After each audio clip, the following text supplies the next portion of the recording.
What's going on? My name is Dave and I'm coming at you guys with a brand new LEGO Ninjago video, and in today's video I'm going to be reviewing Ninjago episode 78 titled Snake Jaguar. As always, there's going to be a link down in the description below where you guys can of course view this episode however many times you want, but without further ado, let's dive into this review. As always, let's just summarize the episode real quick. So it starts off with another flashback sequence with Sensei Wu and Dr. Julian, Zane's creator. Sensei Wu is in search of Zane, and when he does find Zane, he lets him know that he's going to see him again one day. We then transition beautifully into present-day Ninjago with Zane riding the train with the Sons of Garmadon to go see the big man, and we learn that the Sons of Garmadon base is underground, built into the underground train system beneath New Ninjago City. After that, Lloyd is on the lookout for Zane, and the ninja are trying to locate him and the Sons of Garmadon base. Meanwhile, on the bounty, Nia and the ninja are constructing a new bike for Zane to use.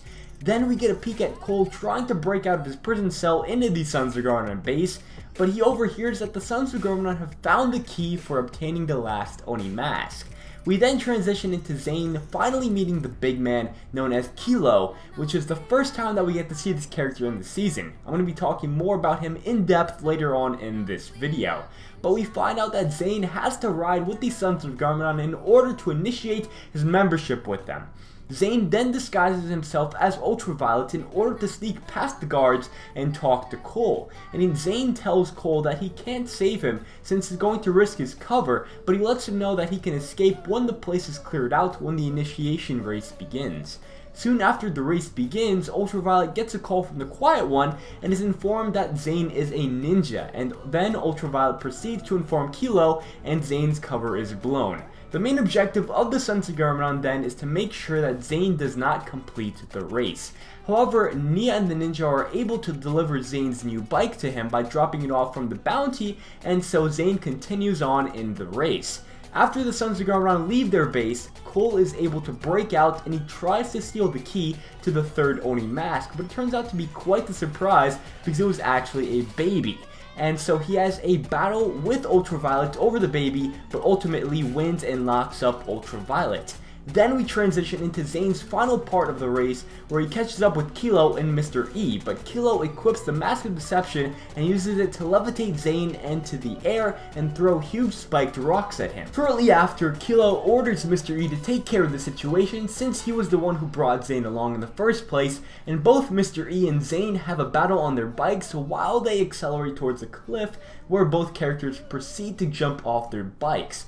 However, right after we see Mr. E being damaged and putting his arms back together, Zane discovers that Mr. E is just like him, a Ninjroid. Alright, so let's talk scenes. There are indeed quite a few in this episode that are really important and really interesting. The first scene I wanted to discuss, being the flashback sequence with Wu and Zane, was magnificent. It was something that brought a smile to my face and was very intriguing. I love getting looks at stories that we know of in Ninjago, but stories that we don't know enough of. Stories that aren't told in full detail. And this is one of them, Sensei Wu discovering the ninja. Of course, we've seen how he discovers Kai, Nia, and Lloyd, but never the other three in full detail.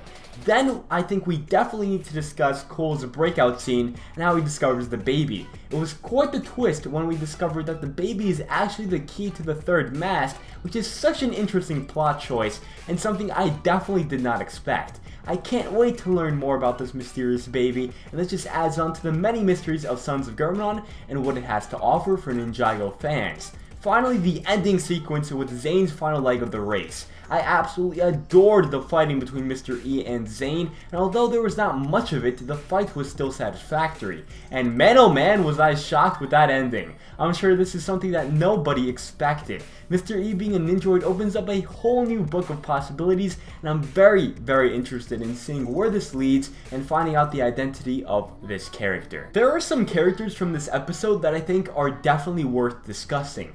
Let's start off with the big man himself, Kilo. I personally love all that they've done with this character, and that I mentioned he has a British accent. It really does work for me, and we're finally getting a character who's a big fig, but not some big dope, but an actual intelligent villain, and I couldn't be more pleased.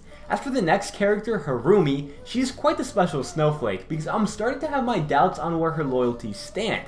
I'll make another separate video on that, but she was virtually awkward in every scene we saw her in.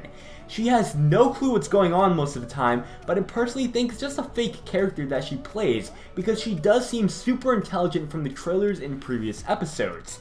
The next character, being the baby, is quite difficult to talk about since the only dialogue he has are crying sounds and laughs, but I'll try to relay my thoughts on him real quick. His inclusion is very intriguing, at least to me, and I feel like this baby is a symbol of something in the show, perhaps symbolizing the struggle we've seen mentioned before in the very second episode of this season between Lloyd and Harumi. How they were forced into these positions and it wasn't something that they chose, just like how the baby didn't choose to be the key to the third mask, but it was forced upon him. Anyway, the last character we're going to be discussing is Mr. E, as we finally know that he's a Ninjroid. This further complicates things, and many theories from fans were probably disproved as soon as we found this out.